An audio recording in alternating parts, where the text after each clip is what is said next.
Got bad habits you want to break, or want to stop doom scrolling, or just need to fix your negative self-talk? It's time to rewire your brain. With that negativity bias, if I say to you today, Dr. Karan, go and look for red Volvos, you come home and I say to you, how many green BMWs did you see? You're going to say, well, I was only looking for the red Volvos. Yeah. And that's how negativity bias works. I'm Dr. Karan, an NHS surgeon, and in this podcast, we cut through the BS of modern health advice and tackle the biggest issues in science and medicine. Nicole Vignola is a neuroscientist and brain expert. In this episode, she shares tips on how to improve your brain health and sever bad habits like that pesky Instagram addiction, except my page, of course. If you're feeling a particular way, sad, upset, angry, thirsty, hungry, your automatic reaction is, I've got comfort in my phone. So it becomes a pattern that is ingrained, not deeply ingrained, because we can break it. She explains the science of how exercise powers up the brain. And she shares tips and tricks on how to relax, how to improve neuroplasticity as we age, the science of how walking resets our brain, and the true extent of poor sleep on brain health. It was actually mind-blowing because they put people on a 6-hour routine, 6 hours of sleep, and in 1 week, they altered 711 of their genes. Half of those were downregulated in a way that was impacting immunity, so your immune system, and the other half were impacting inflammation and tumor processing. Get your pen and paper ready, and let's get stuck in. So you take in another sip, and then a long exhale through the mouth. Nicole, it's so good to see you. It's like the first time we've seen each other face to face. I do feel like we're friends. Yeah, no, absolutely. I mean, but next time you're in London, you're in the UK, we definitely got to catch up. I remember when I first followed you a couple of years ago, and I'm an amateur enthusiast when it comes to all things medicine and science, particularly stuff to do with the brain. I'm just fascinated by it. And I know alternative reality, I may have been a psychiatrist or something if I didn't pursue surgery. So when I stumbled upon your profile, Nicole's Neuroscience, I was like, wow, this is a treasure trove of knowledge. And when I do my surgery, when I'm seeing patients on a day-to-day basis, there's often this discord in medicine between studies of the body and studies of the brain. And even when it comes to the brain, people study neuroscience academically. And then there's almost this field of psychology which feels adjacent to neuroscience. But in actual fact, they are so intertwined. How deep does that mixture of neuroscience and psychology actually, how deep does that go? Yeah, it's funny you say that because when I studied neuroscience, I kind of remember thinking, what is the point in any of this? I was looking at sort of neurons on a nanometer scale, just trying to really figure out how this is applicable to anything in life. But obviously that's how they teach it, right? Very academic, very kind of, it's textbook stuff, which is great. You need that. And it's funny because when I graduated, so I did my BSc, then my master's, and I remember thinking, oh my gosh, this had everything to do with everything the entire time. I just didn't put the two and two together. So that's where Nicole's neuroscience came from. I wanted to take the neuroscience from the lab and make it applicable to everyday life. So I would say that there's a huge intertwine in that. In one is that neuroscience is fundamentally the hardware component, the neurons, the way that they communicate, the neurobiology, the chemistry, the physiological mechanisms. And then the psychology is kind of like the software, what we can apply on top. I do think that sometimes psychology tends to overcomplicate some things. For example, people talk about attachment styles or these different kind of concepts. The way that a neuroscientist would see these things is patterns. Has the brain seen this before? Is it familiar with this brain pattern? If it's not, it's going to engage pathways that say, okay, we need to pay attention to this environment right now because we're not familiar with it. Or it's going to say, well, no, we know what this is like. We know what this is for. Just crack on as normal. And then frontal cortex activity is generally more active in that state. So you can think about higher executive functions, more cognitively demanding tasks, because the rest of your environment is not requiring you to pay attention to that right now. You mentioned there about the neuroscience being the hardware and the psychology and the sort of more, I guess, nebulous aspects being the software. Now, we'll come to talk about that hopefully shortly, but looking at just the hardware and actual brains and the brain tissue and the neurons and the architecture of the brain. Yes. I like that analogy of a computer almost, and how you can debug the computer and make sure it's running at optimum capacity. Mm-hmm. How do we start? I mean, there are plenty of studies showing how, just simple things like exercise can help to reduce cognitive decline and improve our cognitive reserve. Recently, there was a fantastic trial conducted by Dean Ornish's group in the US. He's a preventative medicine specialist, and they suggested that for adults with mild cognitive decline, having a plant rich food and regular exercise and counseling all helped to improve factors of cognitive decline in these patients with mild cognitive impairment. So clearly there are things we can do to optimize our brain from a physical point of view. What are some of those things that we can do on a daily basis to improve brain health?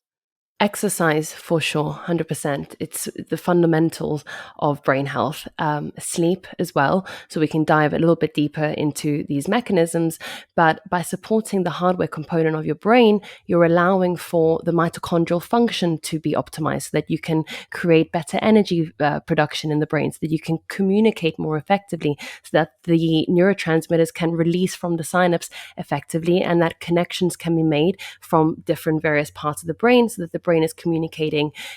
Everything needs to be in good working order, and we have ways that we can support that. There was an amazing study that came out in 2022. Casaletto was the researcher. They looked at the brain of post-mortem individuals who had stayed physically active versus individuals that hadn't. And what they saw more of these presynaptic proteins in the synapse. Therefore, they correlated that to more cognitive integrity in the brain. So we're studying these things, in the lab, and what they've done with this study is proved it then in humans as well. Like from a pathological perspective, we're actually seeing this with the eye, that the brain has more structural connectivity when we remain physically active. Now, when we exercise, we have these muscle-based proteins that are released when we relax and contract our muscles. Generally speaking, that happens at around 70% of your 1 rep max. So we do need to be lifting weights. When we do that, we release these myokines. They have a muscle-brain connection, so they can communicate directly with the brain. They can cross the blood-brain barrier. Now, what's really interesting is that these myokines have a variety of effects on the brain, but as an example, interleukin-6, which is normally released in inflammatory conditions as a cytokine for inflammation, when it's released as a myokine from the muscle, it has anti-inflammatory effects on the body and brain, which is really interesting because it's the same molecule, it's just a different mechanism in the way that it's communicated with the brain and the way that the brain then metabolizes it, which I find really interesting because you can have the same compound essentially, but depending on where it's released from, I know I'm not a biologist, I'd love to go into more detail on this, it will have different effects on the brain.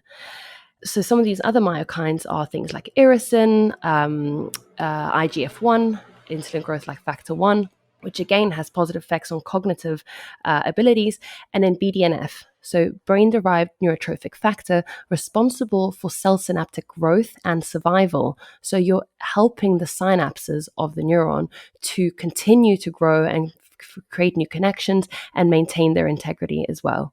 So clearly activity, not just walking, but actually resistance workouts to get the BDNF and the interleukin-6 and all of those myokines to almost provide those anti-inflammatory effects for the brain, as well as sleep as well. Sleep in itself, if you get good quality and good quantity of sleep, that's also a potent anti-inflammatory agent. Is there anything we can do from a diet perspective as well that's been shown and evidence-based to help with brain function? Diet is not my forte, I must say, purely because I'm not a nutritionist. I know what works for me. I know the research around Mediterranean diets, high fiber, those are the kind of staples across the research, regardless of whichever diet you tend to follow. The general consensus seems to be, and I think you would agree with me, is fiber, high fiber, protein. You could look at a sort of 0.9 per pound of body weight type generic kind of number, but there doesn't seem to be a difference in the type of protein as long as you're getting it. And it obviously then depends on what is accompanying that protein. So, if you're, what is your take on that? I'd love to hear that from you. No, yeah, I think most of the evidence points towards it doesn't really matter whether you're a vegan, vegetarian, Exactly. or omnivore, as long as you have a rich diversity and abundance Yes. of plants in your diet, Yeah. rather than maybe the meat being the star player of the dish. Yeah. If you are a meat eater, Yeah. making sure that's maybe a side dish and actually focusing more on the plants because Yeah. of all the phytochemicals and antioxidants, which maybe even if they don't directly affect the brain and our brain foods, shall we say, they will support your body to then support your brain, at least indirectly. You see a lot of people who sometimes they're told, oh, you should try meditation for stress or anxiety. And almost it feels like this insurmountable cliff where meditation seems like a really complex thing, but actually it's just not doing anything is meditation. Just taking a walk Yes. is meditation. Yeah. How powerful can that be for the brain? Yes, so that was my research. I was basically looking at how we spend cognitive energy on a variety of things. Of course, meditation is amazing, and I don't want to diminish the power and value that it has in, Ayurveda, but my entire sort of basis was that a meditation or a strategic mental break can help replenish cognitive resources. So it can improve executive control and decision making. So people will sort of go about their day, they may be working, then they think, I'm going to take a little break and go and scroll on my phone. And that actually takes more resources from the brain. So you've got this limited amount of cognitive energy that you can spend on a daily basis. And social media, unfortunately, does take from that energy pool. And that's not to say to not go on it. Of course, like we're on social media, but it's just being mindful of where you're kind of spending that energy. So a 15 to 20 minute. Now I've reduced that down to 10 minutes because I can appreciate that telling someone to do a 20-minute nap is too much, but even 10 minutes can help you replenish those cognitive resources and help you improve your ability to make decisions so that you can come home and cook for yourself instead of order in, or decide to go to the gym instead of skipping out on it again. It's all these little micro sort of steps that we can put in to improve our daily life. So when it comes to habits, you hear this often quoted phrase, neurons that fire together, wire together. And that was coined in 1949 by Donald Hebb, the neuropsychologist, to basically describe that process of neural networks and pathways being formed and reintroduced by repetition. And the more the brain repeats something, the more efficient that task or process becomes with time. So clearly, repetition is great for habit formation, but by the virtue of us reflexively reaching for our phones all the time, we're forming that negative habit form where we're just on our phones every single time. How do we break that habit and break that neuroarchitecture that keeps us stuck in that negative habit cycle of reaching for our phones every time we've got a free moment? Well, let's backtrack a little bit. So firstly, when a habit is new, you are operating on cue, trigger, response, reward. And then after a while, that becomes ingrained in the neuronal pattern that becomes automatic. We call it automaticity.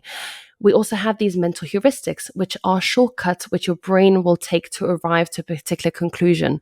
So you may not even be consciously thinking about something, but your brain can come up with a conclusion. Maybe you see someone's face and they remind you of someone, etc. You don't think about how you walk into a room and turn on the light. You just do it. That's what your brain does. It wants to save energy. So you ingraining this pattern of reaching for your phone has now become an automatic pattern that happens without conscious thought. If you're feeling a particular way, sad, upset, angry, thirsty, hungry, your automatic reaction is, I've got comfort in my phone. That is the conclusion, the logical conclusion that I'm going to come to and reach to it. So it becomes a pattern that is ingrained, not deeply ingrained because we can break it. So as you said, we've got these neurons that fire together, wire together. We also have the opposite. We have long-term depression, which has got nothing to do with clinical depression, but that is the weakening of synapses. So if neurons fail to link, they fail to sync, something like that. Donald Hebb was amazing. So one of the rules or the sort of tools that I give for that situation is wait a few minutes. Wait a few minutes because you want to sever that automatic cue that says pick up your phone and reach for it. If you wait a little bit, then you can make that conscious choice to pick up the phone rather than just doing it. I don't know if you've ever left your phone at home and you just reach into your pocket for no reason. Have you ever done that? All the time. Yeah, exactly. Yeah. Hate it. Hate the feeling. But you can break that. So by not giving into that urge, getting that space between the trigger and the response, you can then sever that communication so it doesn't happen without thought, so it doesn't happen with automaticity. Is that the same process by which you can be less reactive to stimuli as well? Like, say someone shouts something at you in the street and you feel like the urge to say, no, F you or screw you, whatever, to prevent that urge to be reactive to any emotions, to any stimuli, and be more resilient. Does that waiting and preventing that, delaying that firing also allow you to break that reactivity as well? Yes. Also because that reactivity is either a learned behavior, but it's also practiced behavior. And if that's what you've practiced your entire life by not giving yourself a second to think about what the response is going to be, it will be an automatic reaction. And that's something that we sometimes even learn from our peers. And that's essentially what Rewire, my book, is about, is these kind of programmings that we acquire from our peers and our parents and the people around us. But is that programming really yours? Maybe you've observed your parents shouting at each other and you learned that to communicate effectively in a stressful situation, one needs to shout. And so it's all about kind of breaking those automatic patterns and making sure that you're responding in a way that you want to respond. I love this quote by yourself, actually. Sometimes we need a hug or simply a glass of water, but instead we reach for our phones for comfort. Ask yourself, what do you really need? And I think it's fair to say that we all use our phones a lot. Yes. And we're over inundated by all of these stimuli in our daily life. There's the vices of the modern world. Yes. What can we do to deal with all of these stresses, whether it's electronic stresses fed to us through our phones, or stresses in the world which we can't predict? What can we do to be more resilient, but also in that moment of stress, counteract that with some simple things? One of the easiest tool, and I know, Dr. Huberman talks about this all the time, is the physiological sigh. It's the quickest, most effective way to regulate your central nervous system back to a parasympathetic state and essentially just give you that bit of breathing space, excuse the pun, to think about how you want to respond and to just reinstate some frontal cortex activity. So when we are stressed, our limbic system is more active, if you will, than our frontal cortex.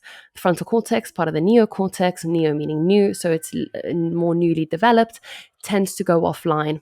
And it's the reason why when you go for a walk or you journal, or, we'll talk about a couple of tools in more detail, when you come back to the problem at hand, you tend to feel better. And you think, okay, actually the emotional friction has been alleviated from that problem. And now I can think about a solution. So something like the physiological sigh is great for in that moment where you can't really do anything else. Maybe you're in a meeting, maybe you're about to step on stage. I always start the talks with a breathing exercise, and it's more for me than for anybody else, although I make it sound like it's for them. And that's a wonderful tool. So let's do it together once. So you breathe in once through the nose and then another time through the nose. So you take in another sip and then a long exhale through the mouth. Now, you can do anything like a box breathing as well, or a 4-6, any kind of breathing, because it's so low maintenance. It's so non-invasive as well. You can do it anywhere at any time. Then things like walking. So, this research blew my mind when I came across it, and I started again to put 2 and 2 together. When we walk, we have the periphery moving past our eyes. We have something called optokinetic nystagmus, which is our eyes essentially staying focused in the front, and that movement or that activation of that frontal cortex activates something called the orbitofrontal cortex, that eye movement. And what it does is it competes for resources with the amygdala. They did a research study on rats in 2018, where they said in the discussion, they said, I think we've just accidentally realized how EMDR therapy works, because people knew how that EMDR therapy worked, but not how it worked. It activates the orbitofrontal cortex, which competes for resources with the amygdala. So when you go for a walk, one, there are the benefits of being in nature, which are helpful to the amygdala, but also you've got this deactivation or this quietening down of the fear perception centers, which tell you that there's a threat in your environment. So you can think about your problems and you can think about the emotional state that you're in without the fear processing involved because it's diminished. So it alleviates that feeling of worry, over catastrophizing, etc. So something as simple as going out for a walk, and that walk where you're having forward movement in nature or any environment preferentially stimulates the orbitofrontal cortex. So it's taking away that signals and activation of the amygdala, the fear center. So you are less afraid and more confident. Exactly. And you're also reinstating frontal cortex activity, which Wow. helps you to then think about things more logically. And I think that that's wonderful again because it shows the power of our brains. The other thing is that when we are stressed, angry, maybe you're in an argument, maybe you've ended up in the comment section, when our eyes are converging inwards, we actually activate more stress, we activate more focus. So you're paying attention to me right now, you're not paying attention to the things in your periphery. If you were, you wouldn't be able to really listen to what I'm saying. Your eyes are converging onto me to say that I'm the most important thing right now in this conversation, well, you and I both. And that's the same concept when you're on your phone. When you're on your phone, you can get this kind of like tunnel vision. So if you're in an argument, fighting with someone, by just snapping yourself out and sort of expanding that panoramic view, you're already kind of like alleviating those stress signals from the brain and body. Yeah, that's why when when I was working on my book last year and the last couple of years, and even when I'm doing any research or anything on my computer, I always tell myself I need to take a break 20 minutes into any deep work that I'm doing. And that break doesn't have to be me getting up and going somewhere, which would be good as well, but actually just looking out of my screen. Because just next to my screen, I've got my window, which looks out into my garden, and I look into the garden. And I guess it's the same thing where you're getting that wider panoramic view away from that tunnel vision. So you're not so stressed, focused, and alert. Yes, exactly. Which, if you need to be in a deep flow can work perfectly, but it's also about being able to balance that effectively. And, you get things like vigilance decrement. So after a while, you'll start kind of making mistakes or diminishing again that cognitive ability. So stepping outside, or looking outside in your case, just taking a break from the task at hand. We're going back to that initial research we spoke about, which is the research that I did in my master's, where you're reinstating kind of energy resources to the brain.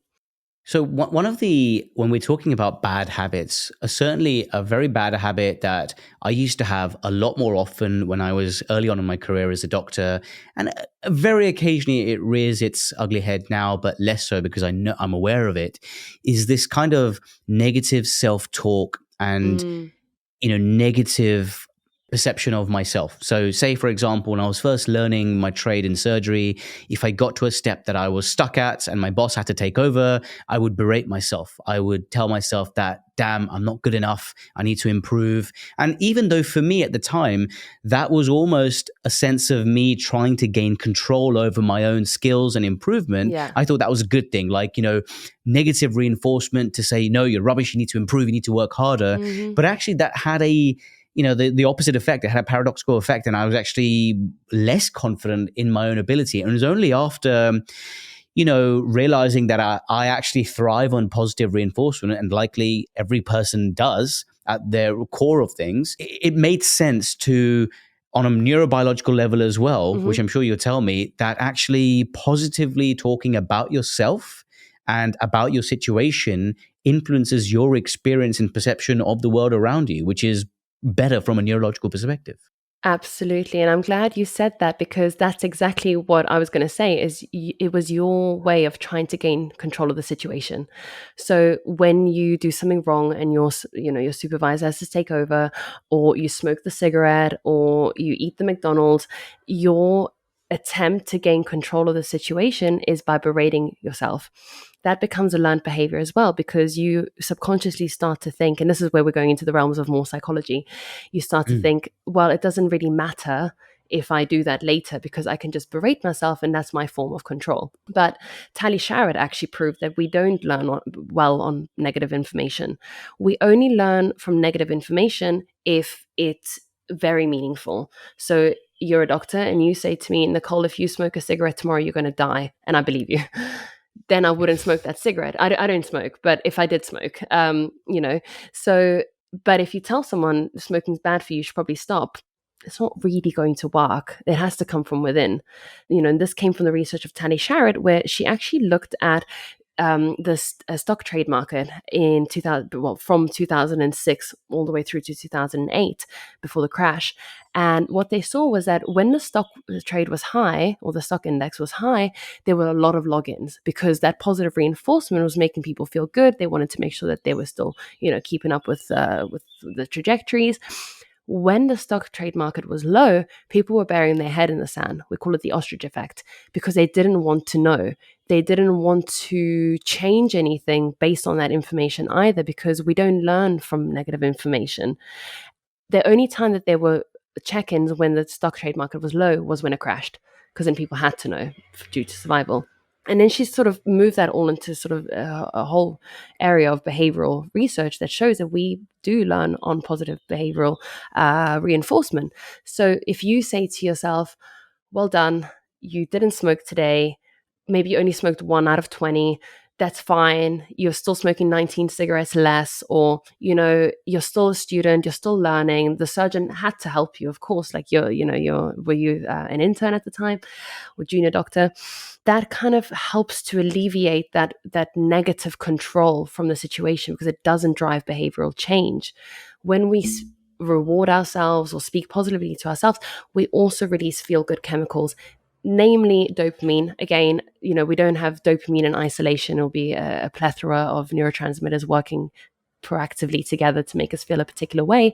But more importantly, dopamine, because dopamine is released when we do something that makes us feel good, because it's a reward-based learning mechanism that says, we got this reward, let's do that again. It's the reason why you keep checking your phone, because you don't know if you're going to have that nice comment. You don't know if you're going to have a notification. You don't know if someone's messaged you, or that person that maybe you're looking for in your views on the stories, all those little things that keep you engaged with social media. And that's the same thing with being positive with ourselves, and kind of just taking that shift from that negativity bias into the positive and rewarding ourselves for the small wins. Because if we don't reward the small wins, we will overlook them. What we've talked about, I guess, leads beyond to that topic of cognitive dissonance. And if you think about your brain, as we alluded to before, as analogous to a computer, and the computer is always looking to make things compatible. Yes. And, our brains cannot stand this cognitive dissonance where our actions are different from our behaviors or our thoughts. So I guess when I was, early years trainee, early years doctor, thinking, God, I am really terrible at this, I'm saying that to myself, but the brain, this basic computer, is then thinking, okay, we need to find the data which is compatible with the fact that this guy's terrible. So I guess it will dredge up the worst of the worst. And, I guess that's how you get into this negative cycle of thinking and reinforcing this, self-fulfilling prophecy that, yes, you are terrible. Yeah. And here's proof of the fact that you're terrible. Yeah. And that negative self-referential information that we talk, that we perpetuate in our minds is a snowball effect. Like you said, you've got this confirmation bias, this, like you said, this kind of database that's trying to reaffirm what we believe.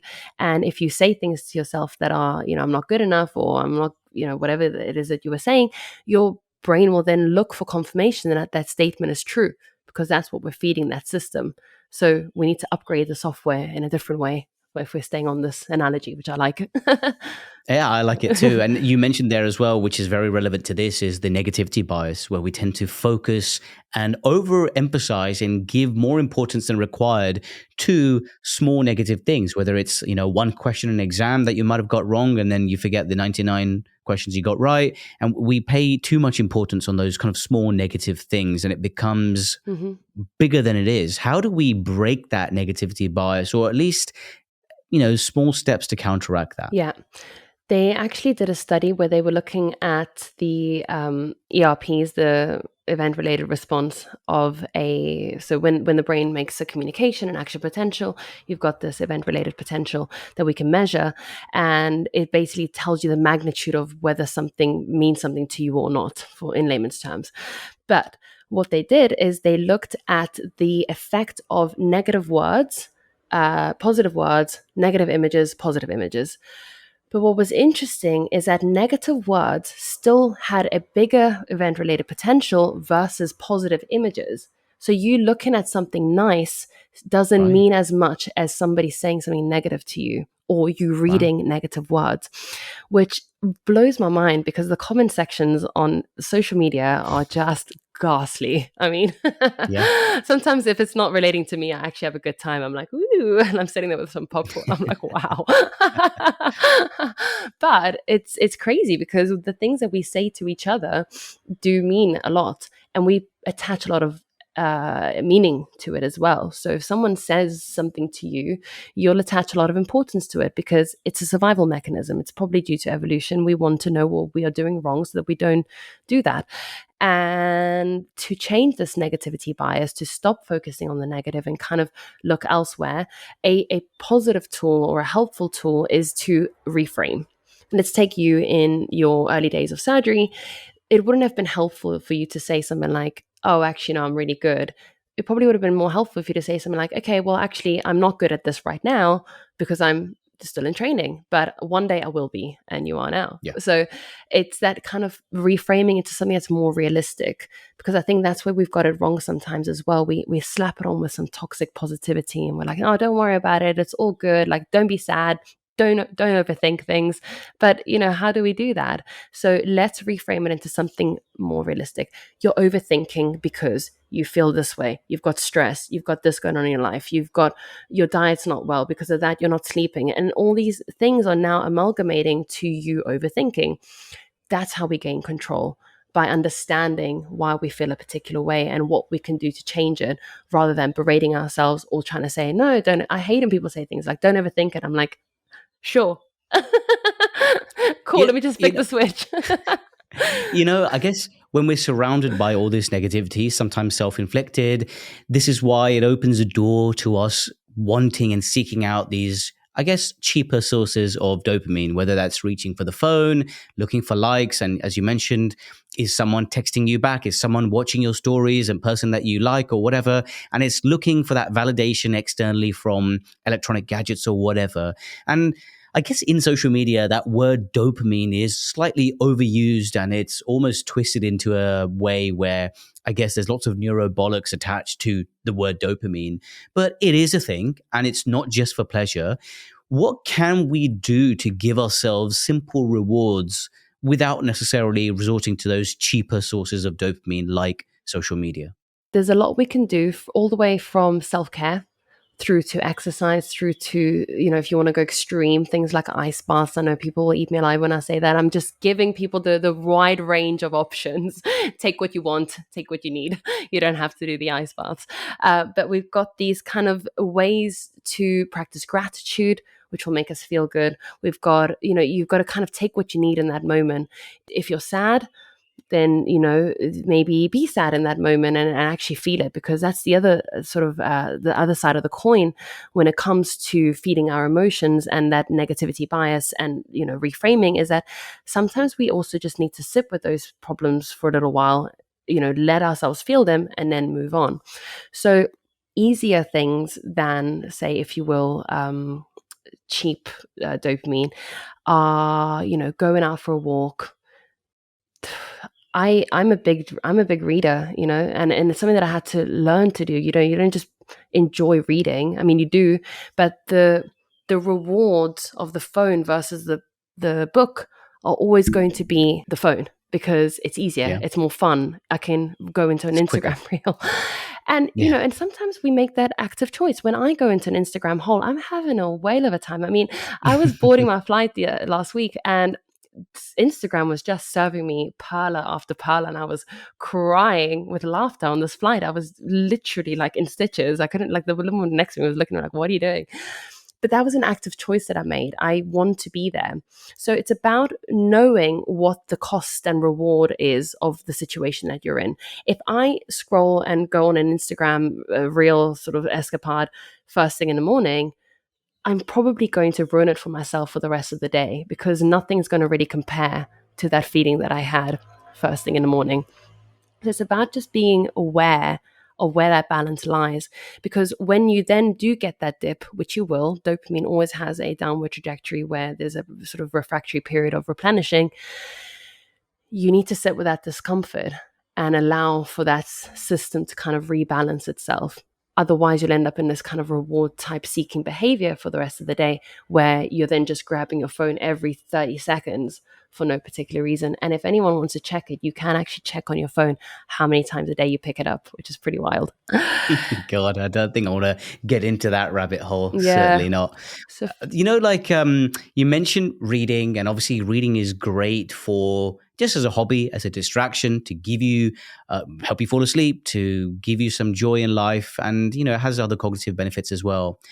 When it comes to learning and neuroplasticity, the fact that the brain is this malleable organ which can constantly develop right through your life. It doesn't stop at 25 or any arbitrary number.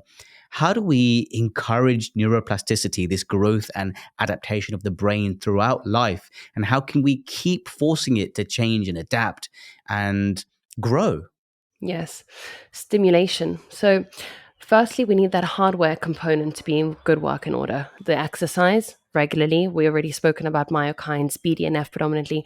Just to come back to that real quick, BDNF is mostly released during aerobic exercise, zone 2, zone 3 as well, of course. And then the IGF-1, the irisin, and the IL-6 predominantly in resistance training, so 70% of your 1 rep max.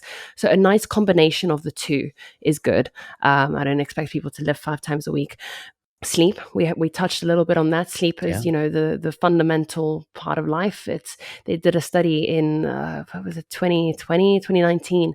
The PNS released a study, and it was actually mind-blowing, because they put people on a 6-hour routine, 6 hours of sleep, and in 1 week they altered 711 of their genes. So that's around 3% of your genome. Half of those were downregulated in a way that was impacting immunity, so your immune system, and the other half were impacting inflammation and tumor processing. So they were turning the cogs for these inflammatory cytokines to become pro-inflammatory and have adverse effects on the body. I can send you the paper. It's really good. That's crazy. Exactly. So, we've got testosterone that's being released during sleep, predominantly during REM. Now, both men and women need testosterone for cognitive function, bodily functions as well. I'm sure you can give me more on that, but my area is brains. And then growth hormone, which we need for everything, not just growing. We need it for cell repair, cell survival. And if we're not getting the quality of sleep, one, but also the length of sleep. So everyone focuses on the 8 hours, and you absolutely should, but it's the quality of the sleep as well. A lot of people are scrolling on their phones, putting it down, turning over, and then going, I'm not sleeping right at night. Well, yeah, that's why. And that's the first question I ask when people say, I can't sleep at night. I say, what time do you put your phone away? And everyone goes, yeah. Easy peasy. I actually have a COMT mutation, so I don't make enough enzymes that break down dopamine, which is great for me. I'm quite high functioning, but it also means that I can't be on my phone for at least 2 hours before bed. Otherwise, I can say goodnight to falling asleep at a reasonable time. It's pretty interesting. So those are the kind of hardware components: exercise, nutrition, sleep, meditation, stress management, etc., making sure that that system is in good functioning order. And then you've got things like putting yourself out there, pushing yourself physically, but cognitively as well, staying engaged with life. It's not only that we release BDNF through exercise, we also release it when we're learning new things. So adopting things like growth mindsets, pushing ourselves out of our comfort zones every now and again. And again, there's a spectrum. For somebody, pushing out of their comfort zones might be just leaving the house. For somebody else, it might be, actually, committing to something a bit more grandeur, like a hike or an Ironman. I mean, I will never in my life do an Ironman, but I've pushed myself in other ways. So it's making sure that we're continuously overturning this kind of stagnant type way of thinking, because if we do allow it, we'll become rigid. And that is why when we become older, we start to be less adaptable to ideas, taking them on board, because we've got this thing that we've been like, we're going to come full circle. You've been telling yourself this particular belief. You've got this particular ideology of how things should be. And if you never change that, and I don't think you should change everything, but it's the adaptability of allowing new information into your life. You're going to build an entire database surrounding this one particular rigid type thinking that you've adopted. And then you're not going to be able to deviate. Does that make sense? Yeah, no, I think that connection you just made between the ideology and achieving things comes back to the, that law of attraction and manifestation. Now, when people talk about manifestation, it goes into this kind of wishy-washy woo area. Wow. But, for me, the law of attraction and positive thinking and manifestation are all basically, different phrases for the same thing. And when I did a deep dive into this years ago, and learned about the reticular activating system, the kind of big filter in our brain, which filters out useless information and only allows useful bits of information that's crucial for our survival through to our higher cognitive function. That also tells me basically, if you think about a thing, that gets through the filter, so you're more open to certain opportunities. Yes. So if I told you, hey, Nicole, when you go out today, just look out for red Volvos. Yes. You'll probably only see red Volvos. And that's the frequency illusion where, that word that I've told you is now through that filter and it's in your higher cognitive function. So if I tell myself, you know what, I'm going to look out for good opportunities, I'll probably, neurologically speaking, be more flexible and open to those opportunities. And I'm increasing my surface area for luck, for opportunity, for growth. And so I think actually when people want to, just throw away the power of manifestation, it's actually evidence-based in our biology. And just to circle back to that, with that negativity bias, if I say to you today, Dr. Karan, go and look for red Volvos, you come home and I say to you, how many green BMWs did you see? You're going to say, well, I was only looking for the red Volvos. Yeah. And that's how negativity bias works. If you tell yourself you're not good enough, the not good enough is the red Volvo. So actually, rather than just focusing on the negative, you got to balance limiting that negative self-talk with some degree of positive affirmations or positive thinking to really put that at the forefront of your cognitive function. Exactly. So you would want to avoid saying things like, I'm not good enough. I'm not good enough is equals to the red Volvo, because if you do, then you're just going to be looking for that all day long. So, saying to yourself, great things could happen to me today, regardless of what I believe about myself. Or I'm not good enough yet. Yes, I love the yet. Everything is a yet, Yeah. We talk about all of these things that we can do to help our brains, both from the hardware point of view. You mentioned the sleep and the exercise. We briefly touched on diet, and from the psychological aspect, the software as well, all of these things to break the negative habits and improve the positive habits as well. And a lot of the things that the brain relies on, and if you think about the brain like a muscle, where we give it this stimulus to grow, but we also, like the muscles we train in the gym, we need to allow a rest period as well. And a lot of the rest period will be sleep. Obviously, of course, we need to optimize the sleep. But also, I found that actually just doing nothing also is quite helpful. And that sounds quite silly. Just doing nothing, that sounds lazy. But actually, it's quite helpful for me when I'm doing nothing. And when I say nothing, I'm talking about driving for an hour to work, or, just doing some gardening, or, cleaning around the house.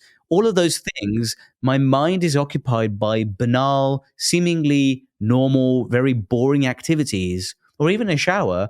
I'm really active and creatively active in those moments of nothingness. Yes, I love that you said that. So we've got these two different systems. You've got the default mode network, and then you've got the central executive network. Central executive network is probably active right now. We're chatting, we're talking about things. You're not pondering your 9-year-old life, I hope, while you're on this conversation. But when you're in the shower, when you're driving, when you're doing the dishes, all those mundane things in the garden, going for a walk, you're shifting from that central executive network into default mode type thinking. The default mode network is responsible for internal mind wandering, but also creativity. So that's why sometimes you plant the seed for something that you want to know. So you've got this problem, you're ruminating over it, you're thinking about it, your central executive network is active. You then go and wash the dishes. 3 hours later, you've got that aha light bulb moment. That's that default mode network.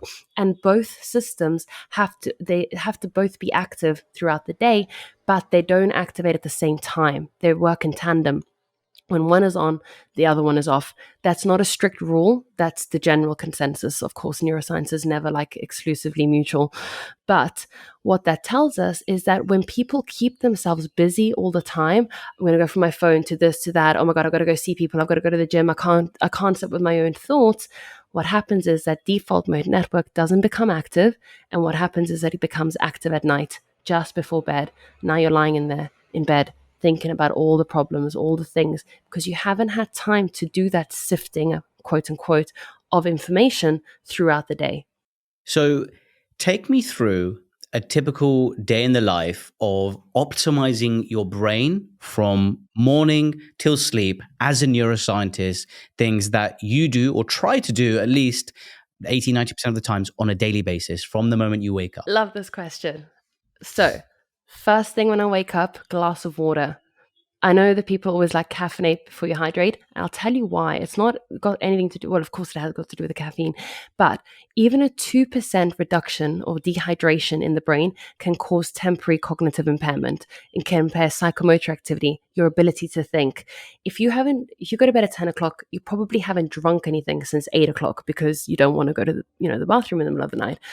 So if you wake up then 8 hours later, that's 10 hours of no hydration for the brain.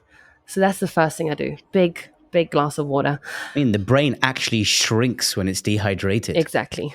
It pulls away from the meninges and not only headaches, but like you said, reduces coordination, reflexes, focus. Exactly. Your ability to think, your ability to make sound decisions, your ability to not grab your phone first thing in the morning, because that's a hard decision to make. That's the second thing I do. I try my best to not grab my phone first thing in the morning. When you do that, you're sort of quote unquote snapping yourself out of that sort of low theta brainwave activity, low alpha brainwave, where you're in a state of creativity, high suggestibility. Why not stretch? Why not use that time to do something, I don't know, creative if that's what you're into, or plan your day, or I don't know, just use that moment. You only get it once a day. You might as well do it. So you're still in that kind of sleep-like, dream-like brainwave state in that first 15, 20 minutes of waking? Yes, up until 45 minutes. So yeah, it'll be about 15, 20 minutes up to 45 minutes. So it's a slow time of that day to just kind of, it's a caveat for me because I like being active first thing. So I'm always like, oh, I'm so creative. So if it means that you end up sitting down writing, I did that when I was writing the book. I would stick to the more creative aspects of the book because you're sort of fresh off the boat and then all the creativity would come pouring out of me.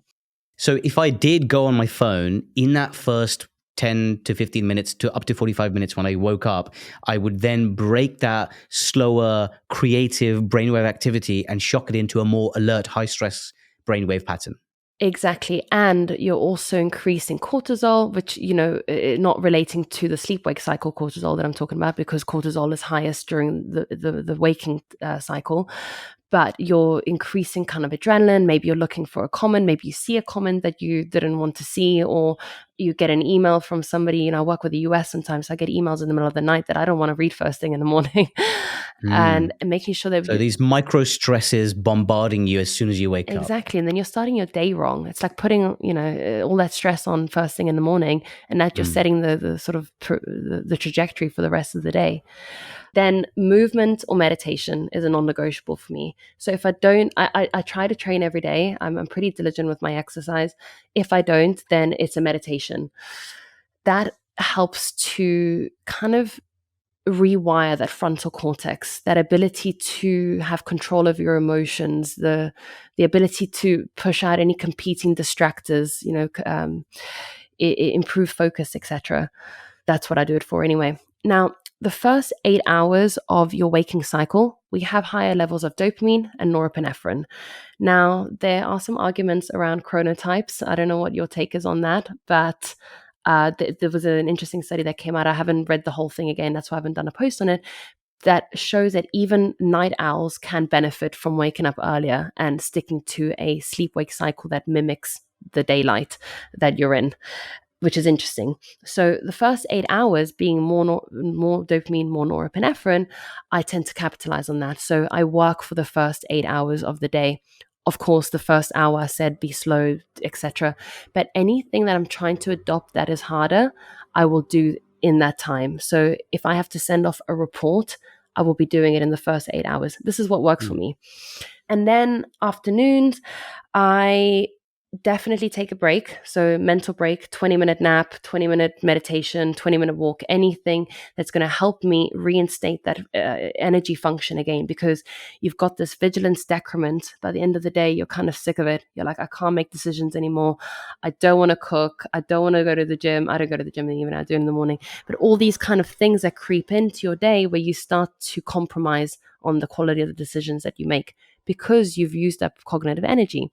So by replenishing those energy systems, by just taking a simple 20-minute break around 3-4 o'clock in that slump, you're then, more sort of quote unquote active for the rest of the afternoon.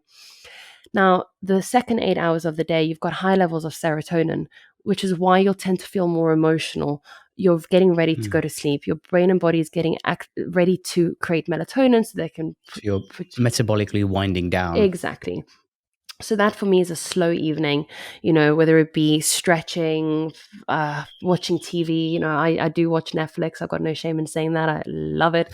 I'm so good the rest of the day. I really don't mind having, being able to say that I watch Netflix. And then just winding down. Like for me, it's a process where I have to have a routine around bed. I have to put my phone away at 8 o'clock.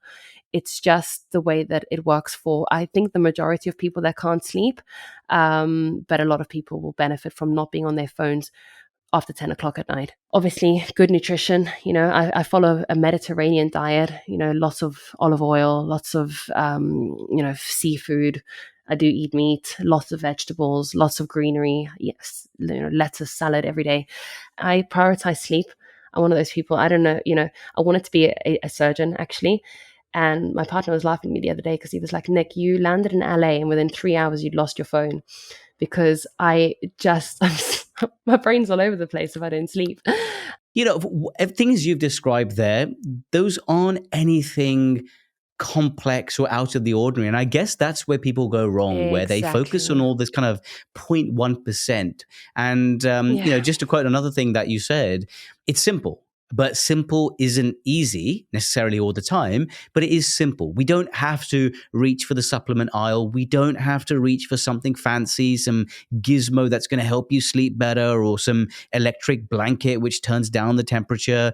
Very simple things in life. If we can stick to them and focus on them consistently and form habits like we've discussed here, I guess most people will probably have better brains.